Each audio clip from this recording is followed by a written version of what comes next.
بسم اللہ الرحمن الرحیم۔ مقدر کا سلطان، راوی مقدر علی، تحریر سید عباس ہمدانی۔ قسط نمبر 3، یتیم خانہ۔ قرآن پاک میں لکھا ہوا ہے، بسم اللہ الرحمن الرحیم، فَأَمَّا الْيَتِيمَ فَلَا تَقْهَرْ، پس یتیم کو نہ دباؤ یعنی نہ ستاؤ۔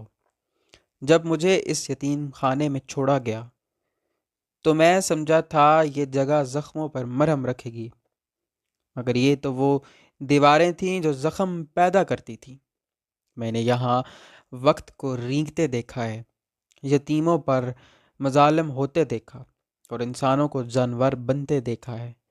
بچہ یتیم خانے میں داخل ہوتا ہے، رجسٹر میں نام لکھا جاتا ہے اور والدین کے خانے میں کراس، اور یوں یہ لاوارث کسی طاقتور کی ملکیت بن جاتا ہے۔ کچھ دن وہ سمجھتا ہے کہ وہ کسی پناہ گاہ میں آ گیا ہے، لیکن جلد ہی احساس ہو جاتا ہے کہ یہ چھت صرف بارش سے بچاتی ہے، اندر ہونے والے مظالم کے طوفانوں سے نہیں۔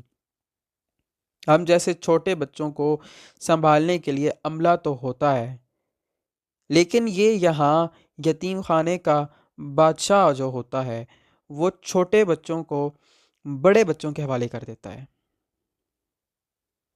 جہاں یتیم ان کی رعایا ہوتی ہے، وہ کام صرف بیرونی انسپیکشن یا کسی افسر یا وزیر کے دورے پر کرتے نظر آتے ہیں، ورنہ تو یتیم خانے میں موجود بڑے بچے یا بچیاں ہم جیسے چھوٹے بچوں کو سنبھالتے ہیں۔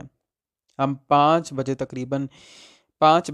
تقریباً ایک عمر کے تھے، جنہیں سنبھالنے ایک سینئر 15-16 سال کی لڑکی عزیزہ آتی۔ اسے یتیم خانے میں آئے 4-5 سال ہو گئے تھے۔ معمولی شکل و صورت کی تھی، جس کی وجہ سے ابھی تک اسے کوئی لے کر نہیں گیا تھا، لیکن یہاں کے ماحول نے اسے تلخ بنا دیا تھا۔ نہ جانے بیچاری 5 سالوں میں کیا کچھ دیکھ چکی تھی۔ اس کا رویہ ہمارے ساتھ سخت ہوتا تھا، لیکن کچھ دن بعد میرے چہرے کی معصومیت اور آنکھوں کی کشش نے اسے مجھ سے محبت کرنے پر مجبور کر دیا۔ اس کے ساتھ ایک لڑکا جو اسی کا ہم عمر تھا، وہ بھی صفائی ستھرائی یا ہمیں گھمانے کے لیے عزیزہ کا ہاتھ بٹاتا۔ اس کا نام رفیق تھا۔ پہلے تو وہ بھی ہم میں سے اگر کوئی بچہ روتا تو اسے 1-2 تھپڑ لگا دیتا۔ میں جو ہمیشہ خاموش رہتا تھا، وہ مجھے بلاتا بھی تو میں صرف اسے معصومیت سے دیکھتا رہتا تھا۔ وہ ہنس کر کہتا، اوئے چپ سائیں، تم بھی تو کچھ بولو۔ عزیزہ اور رفیق میرا بہت خیال رکھتے تھے۔ ایک دن ایک عورت اور مرد آئے اور وہ ہم 5 بچوں کو دیکھنے لگے۔ ان کے ساتھ یتیم خانے کا سربراہ بھی تھا۔ انہوں نے ہم 5 بچوں میں سے مجھے پسند کیا، لیکن یتیم خانے کے مالک نے کہا اسے رہنے دو، باقی 4 میں سے دیکھ لو۔ یہ بچہ UK جا رہا ہے، ایک فیملی سے بات ہو گئی ہے۔ اس فیملی نے ہم میں سے ایک اور بچہ لے لیا اور لے کر چلے گئے۔ رفیق عزیزہ سے کہنے لگا، یہ دونوں یہاں سے کتنے بچے لے کر جا چکے ہیں؟ عزیزہ کہنے لگی، ایک دن میں میڈم کے دفتر میں کام کر رہی تھی، یہ بچہ لے کر گئے تھے، یہ بچوں کی خرید و فروخت کرتے ہیں۔ پھر وہ سرگوشی میں کہنے لگی، ہمارے صاحب کو انہوں نے بڑی رقم دی تھی، میڈم کو شاید کم پیسے ملے تھے۔ وہ غصے میں تھی، وہ بتا رہی تھی کہ یہ بچہ اربوں کے ملک میں لے کر جاتے ہیں، اور اونٹوں کی دوڑ کے لیے۔ عرب ممالک میں اونٹوں کی دوڑ ایک قدیم اور مقبول روایتی کھیل ہے، خاص طور پر متحدہ عرب امارات، قطر، سعودی عرب اور دیگر خلیجی ملکوں میں۔ ماضی میں اونٹ پر ہلکے وزن کی وجہ سے چھوٹے بچوں عمر 4 سے 10 سال تک جوکی یعنی سوار کے طور پر استعمال کیا جاتا تھا۔ ماضی میں بچوں کا استعمال اونٹ کی رفتار بڑھانے کے لیے بچوں کا وزن کم رکھا جاتا تھا، اور یہ خیال تھا کہ بچوں کی چیخ یا رونے کی آواز اونٹ کو تیز دوڑاتی ہے۔ یہ بچے اکثر پاکستان، بنگلہ دیش، سوڈان اور دیگر غریب ملکوں سے ٹریفکنگ کا شکار ہو کر لائے جاتے تھے۔ انہیں اغوا کیا جاتا یا غریب والدین سے خریدا جاتا تھا۔ یہ بچے خطرناک حالات میں رہتے تھے۔ حادثات میں زخمی یا ہلاک ہوتے تھے۔ انسانی حقوق کی تنظیموں کے شور مچانے کے بعد اس پر پابندی لگا دی گئی، اور آج کل جو کہ روبوٹ استعمال کیے جاتے ہیں۔ کچھ بچے بچیوں کو مقامی بے اولاد افراد لے جاتے ہیں، لیکن اکثر ان کو گھر میں نوکر بنا کر رکھا جاتا ہے، اور کچھ کا تو جنسی استحصال بھی ہوتا ہے۔ یتیم خانے کا عملہ، جو محافظ کہلاتا تھا، اندر سے ٹوٹا ہوا بیمار ذہنوں کا مجموعہ تھا۔ سزا کے نام پر تشدد اور اصلاح کے نام پر تذلیل کرتے تھے۔ ذرا سی غلطی پر اندھیرے کمرے میں بند کر دیا جاتا۔ یہاں وقت گزرتا ہی نہیں تھا، بلکہ یہاں تو وقت کاٹنے کو آتا تھا۔ سب سے زیادہ خوفناک منظر وہ تھا جب بہت چھوٹے بچوں کو صبح سویرے تیار کر کے باہر لے جایا جاتا۔ شام کو لوٹتے تو ان کی آنکھوں میں نیند نہیں، صرف خالی پن ہوتا۔ یہ بچے کرائے پر دیے جاتے ہیں، بھیک کے لیے، ترس بیچنے کے لیے۔ کوئی سوال نہیں کرتا، کوئی حساب نہیں لیتا، کیونکہ یتیم کا کوئی وارث نہیں ہوتا۔ رفیق اور عزیزہ اس جہنم میں میرے لیے سایہ بان بن گئے تھے۔ 5 میں سے 4 بچے گود لے لیے گئے تھے۔ وہ دونوں مجھے اب اٹھا کر دوسری بیرکوں میں لے جاتے، جہاں مختلف عمروں کے بچے اور بچیاں تھے۔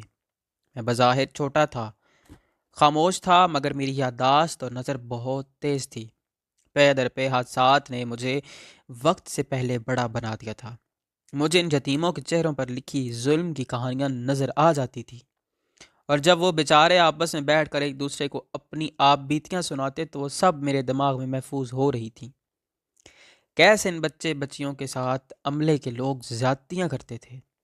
کچھ نوعمر بچیوں کو دعوتوں پر باہر بھی بھیج دیا جاتا تھا، جن سے پروسٹیوشن کا کام لیا جاتا تھا۔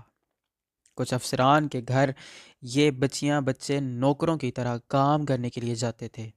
چھوٹے یتیموں کے ذریعے منشیات کا دھندہ بھی کیا جاتا ہے۔ کچھ فیملیاں بچوں کو گود لے کر باہر جاتے ہیں، لیکن ان کے پیٹوں میں منشیات ڈال کر سمگلنگ کرتے ہیں۔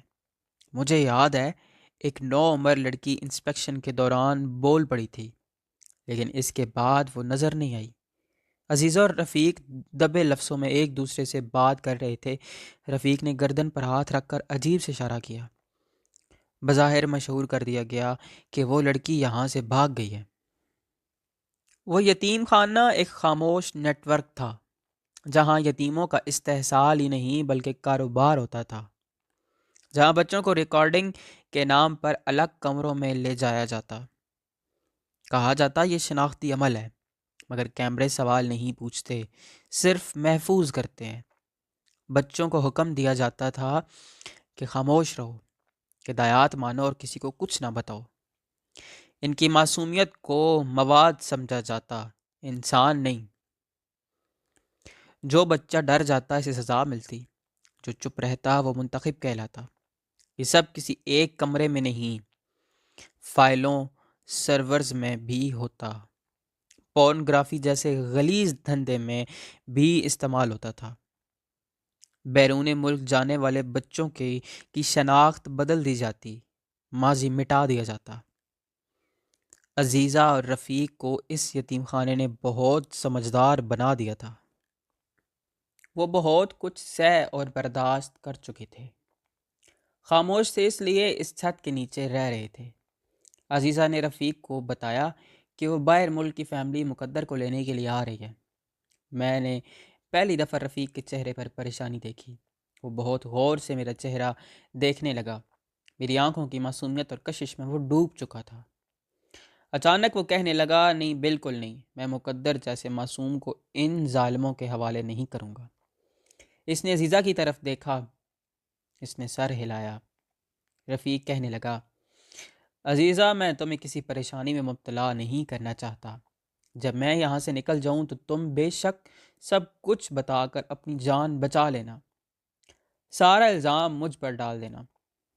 تم نے صاحب سے کہنا ہے کہ باہر کسی شخص نے رفیق کو کہا تھا کہ یہ بچہ اٹھا کر اس کے حوالے کر دے، تو وہ اسے نوکری بھی دے گا اور باہر ملک لے جائے گا۔ عزیزہ نے سر ہلایا۔ رات کے وقت رفیق نے مجھے آرام سے اٹھایا اور چپکے سے باہر نکل آیا۔ اس نے مجھے ایک چادر میں لپیٹ رکھا تھا۔ اس یتیم خانے کے دروازے پر چوکیدار بھی تھے اور کیمرے بھی لگے ہوئے تھے، لیکن رفیق برسوں سے یہاں رہ رہا تھا۔ وہ چور دروازے اچھی طرح جانتا تھا۔ وہ ایک دیوار کے ٹوٹے ہوئے کونے سے باہر نکلا۔ رات اندھیری تھی، اچھی خاصی ٹھنڈ تھی۔ رفیق تیزی سے چلے جا رہا تھا۔ مختلف سڑکوں سے گزرتا ہوا وہ ایک چوکی میں پہنچا۔ اچانک ہمارے سامنے ایک پولیس موبائل آ گئی۔ رفیق نے ایک طرف ہو کر گزرنے کی کوشش کی، لیکن گاڑی میں سے پولیس والے نے آواز دی۔ رفیق آواز سن کر بھاگ پڑا، لیکن وہ بیچارہ کمزور تھا، اوپر سے مجھے اٹھایا ہوا تھا۔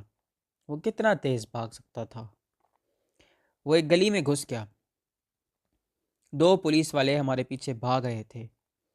رفیق نے مجھے ایک بنگلہ جس کی چھوٹی سی باؤنڈری تھی، جو اندھیرے میں ڈوبا ہوا تھا، دیوار سے اس کے اندر لٹکا دیا اور کہا، تم یہیں بیٹھنا، میں ان پولیس والوں سے جان چھڑا کر تمہیں واپس لے جاؤں گا۔